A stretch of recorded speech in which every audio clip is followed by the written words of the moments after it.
নমস্কার বন্ধুরা। নির্বাচন কমিশন তদন্ত করবে দুর্নীতির। নির্বাচন কমিশন নির্বাচনী কেলেঙ্কারির তদন্ত করবে, তদন্ত করতে পারবে, তদন্ত করে আসল ঘটনা মানুষের সামনে তুলে ধরতে পারবে। মহারাষ্ট্রে নির্বাচন কমিশন তদন্তের নির্দেশ দিয়েছে। মহারাষ্ট্রে আপনার নগর নির্বাচনের প্রক্রিয়া চলছে এবং আগামী 15 জানুয়ারি নগর নির্বাচন হবে। সেই নির্বাচনে প্রতিদ্বন্দ্বিতার আগেই 68 জন, একজন দুজন না, 10 জন 20 জন না, 68 জন এনডিএর ক্যান্ডিডেট বিনা প্রতিদ্বন্দ্বিতাতেই নির্বাচিত হয়ে গেছেন। অর্থাৎ সেখানে তাদের বিরুদ্ধে লড়াই করার মতন কোনো বিরোধী ক্যান্ডিডেট নেই।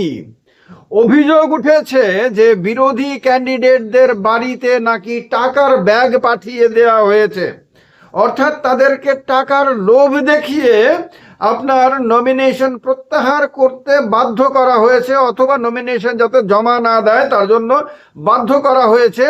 আবার অনেককে নাকি ভয় দেখানো হয়েছে যে নির্বাচনে প্রতিদ্বন্দ্বিতা করলে পরিণতি ভালো হবে না, সুতরাং তারা যাতে নমিনেশন প্রত্যাহার করে। এই অবস্থা এসে দাঁড়িয়েছে যে বিজেপির মুখপাত্র মহারাষ্ট্রের তিনি সাংবাদিকদের কাছে গর্বের সঙ্গে জানিয়ে দিয়েছেন যে বিশাল সংখ্যক প্রার্থী তাদের বিনা লড়াইয়ে বিজয়ী হয়ে গেছেন।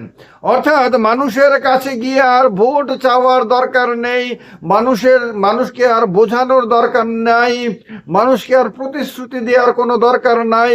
বিনা প্রতিশ্রুতি দিয়ে, মানুষের কোনো প্রশ্নের জবাব না দিয়ে, মানুষের কাছে ভোট না চেয়ে যদি নির্বাচিত হয়ে 5 বছর ক্ষমতা ভোগ করা যায়, তাহলে এর চেয়ে আনন্দের আর কি থাকতে পারবে। দেশের গণতন্ত্রকে নিয়ে যে ছেলে খেলা তারা করছে, তারা হয়তো ভবিষ্যৎকে দেখতে পারছে না যে একদিন যদি এই মানুষই রাস্তায় নেমে আসে, তাহলে এই যে এত এত ক্ষমতা সব নিমেষে ফুৎকারে উড়ে যাবে, হাওয়া হয়ে যাবে। এটা বুঝতে না পেরে এখন অফিসিয়াল মুখপাত্র পর্যন্ত আপনার মানুষের সামনে এসে অহংকারের সঙ্গে জানাচ্ছেন, গর্বের সঙ্গে জানাচ্ছেন যে তাদের কত ক্যান্ডিডেট বিনা লড়াইয়ে আপনার বিজয়ী হয়ে গেছেন। নির্বাচন কমিশন বিরোধীদের চাপের কাছে শেষ পর্যন্ত নথি স্বীকার করতে বাধ্য হয়ে তদন্তের আপনার আদেশ দিয়েছে। এই তদন্তে কতটুকু সত্য বেরিয়ে আসবে সেটা তো কেউ নিশ্চিত করে বলতে পারে না, কারণ যেমন ভাবে ভারতের নির্বাচন কমিশন জ্ঞানেশ কুমারের নেতৃত্বে এক ধরনের দলদাসে পরিণত হয়েছে বলে বারবার বিরোধীদের তরফ থেকে অভিযোগ তোলা হয়েছে, তেমন ভাবে মহারাষ্ট্রের যে রাজ্য নির্বাচন কমিশন বা স্টেট ইলেকশন কমিশন, সেটাও সেখানে বিজেপি নেতৃত্বাধীন এনডিএ সরকারের আপনার পালতু হয়ে গেছে বলে বিরোধীরা অভিযোগ করছে। আপনাদের নিশ্চয়ই কৌতূহল যে এই যে 68 জন বিনা প্রতিদ্বন্দ্বিতায় বিজয়ী হওয়া মহান কর্পোরেটর, তারা কে, কোন দলের, মানে কোন দলের কতজন জানিয়ে দিচ্ছি আপনাদের। 68 জনের মধ্যে 44 জন বিজেপির প্রার্থী, যারা বিনা লড়াইয়ে মানুষের ভোট টোট ছাড়াই যারা বিজয়ী হয়ে গেছেন। 22 জন একনাথ সিন্ধের শিবসেনার ক্যান্ডিডেট, তারাও এখন 5 বছরের জন্য ক্ষমতা ভোগের জন্য প্রস্তুত। আর 2 জন অজিত পাওয়ারের এনসিপি দলের, তারাও 5 বছরের জন্য নিশ্চিত। এবার বিরোধীরা অভিযোগ করছে কি টাকার লোভ দেখানো হয়েছে, অথবা ভয় দেখিয়ে তাদের নাম তুলতে বাধ্য করা হয়েছে। তারা বলছে যে নির্বাচন কমিশন এই ক্ষেত্রে আপনার শাসক জোটকে সাহায্য করছে। নির্বাচন কমিশনই এখানে অভিযোগের আপনার সামনে দাঁড়িয়ে আছে। মানে এখন অভিযুক্তের তালিকাতে শুধু আর রাজনৈতিক দলগুলো না, নির্বাচন কমিশন পর্যন্ত। তারা বলছে যে 5 কোটি টাকার লোভ দেখানো হয়েছে এক একজন ক্যান্ডিডেটকে, এবং ব্যাগ ভর্তি নাকি টাকা ক্যান্ডিডেটদের বাড়িতে পাঠিয়ে দেওয়া হয়েছে যাতে তারা মানসিকভাবে চাপের মধ্যে পড়ে যায়। আর তাছাড়া অনেক রাজনীতিতে অনেক মানুষ, অসংখ্য মানুষ আছে যারা টাকার কাছে অনেক দুর্বল হয়ে যায়। বাড়িতে যদি বড় বড় টাকার ব্যাগ পৌঁছে যায়, কতজনই বা সেই লোভকে সংবরণ করে দেশের মানুষের কল্যাণের জন্য আপনার লড়াই করতে প্রস্তুত থাকবেন। এইটাই নাকি হয়েছে বলে বিরোধীরা বলছে। এখন কথা হলো যে আমরা লোকসভা নির্বাচনে পর্যন্ত দেখেছি যে বিনা প্রতিদ্বন্দ্বিতাতে ক্যান্ডিডেটকে জিততে, আপনাদের মনে আছে গুজরাটের সুরাটে সেই ঘটনাটা ঘটেছিল। সেক্ষেত্রেও বিরোধীরা অভিযোগ তুলেছিল যে তাদেরকে ভয় দেখিয়ে, লোভ দেখিয়ে আপনার বিরোধী ক্যান্ডিডেটকে নাম তুলতে বাধ্য করা হয়েছিল। এরকম মাঝে মাঝে খবর শোনা যায়, কিন্তু মহারাষ্ট্রে যেটা হয়েছে সেটা সমস্ত সীমা অতিক্রম করে দিয়েছে। কারণ মহারাষ্ট্রে বিএমসি নির্বাচন, বৃহন্মুম্বাই মিউনিসিপ্যাল কর্পোরেশনের নির্বাচন হবে। এছাড়া মহারাষ্ট্রে আরো 27টি নগর নিগম রয়েছে যেগুলোর নির্বাচন হবে, ভোট গণনা হবে 15 জানুয়ারি।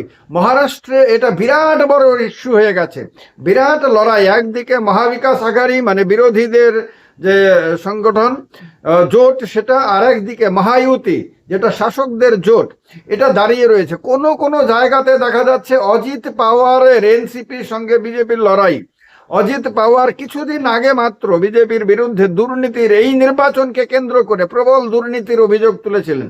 তিনি তো এমন কথাও বলেছিলেন দেশের মানুষকে বুঝিয়ে দেওয়ার জন্য যে আমার বিরুদ্ধে যারা 70,000 কোটি টাকার দুর্নীতির অভিযোগ এনেছিল, এখন তাদের সঙ্গে আমি ঘর করছি, এখন আমরা একসাথে বসে আছি।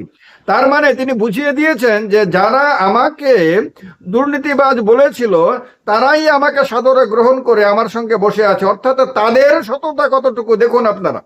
যারা আমাকে দুর্নীতিগ্রস্ত বলেন তারা আবার আমার সমর্থন নিয়ে সরকার চালান, এটা তিনি পরোক্ষে বুঝিয়ে দিয়েছিলেন।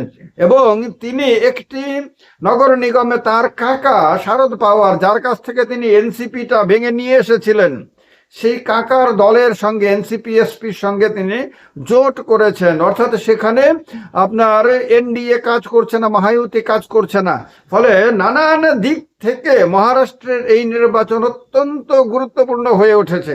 এই নির্বাচনে যদি বিরোধীরা ভালো রেজাল্ট করতে পারে তাহলে মহারাষ্ট্রে তারা ঘুরে দাঁড়াতে পারবে, আর যদি ভালো রেজাল্ট করতে না পারে তাহলে তারা কিন্তু মানসিকভাবে খানিকটা হলেও দুর্বল হবে। আর আরেকটা ব্যাপার হলো, এই নির্বাচনে রাজ ঠাকরে এবং উদ্ধব ঠাকরে একসাথে লড়াই করছে। এবার রাজ ঠাকরে এবং উদ্ধব ঠাকরে একসাথে আসার ফলে ঠাকরে পরিবারের পুনরুত্থানের সম্ভাবনার কথা বলছে অনেকে। এবং তাদের কাছে সবচেয়ে গুরুত্বপূর্ণ হলো পুনে, থানে এবং মুম্বাই।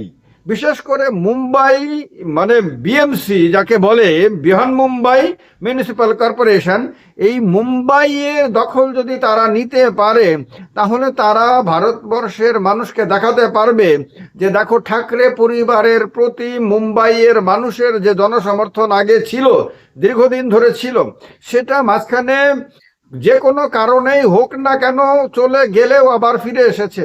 ফলে ঠাকরে পরিবার আবার ঘুরে দাঁড়িয়েছে এবং দুই ভাইয়ের যে একতা সেটাকে আপনার মুম্বাইয়ের মানুষ গ্রহণ করেছে, সমর্থন জানিয়েছে, এটা তারা বলতে পারবে। আর তারা সেই ক্ষেত্রে ইন্ডিয়া অ্যালায়েন্সের মধ্যে ও অত্যন্ত মজবুত একটি দল হিসেবে উঠে আসতে পারবে। অন্যথায় কিন্তু মহারাষ্ট্রের রাজনীতিতে উদ্ধব ঠাকরের শিবসেনা কি বলে ইউবিটি এবং রাজ ঠাকরের যে এমএনএস, তাদের কিন্তু তেমন কোনো চান্স আপাতত থাকবে না।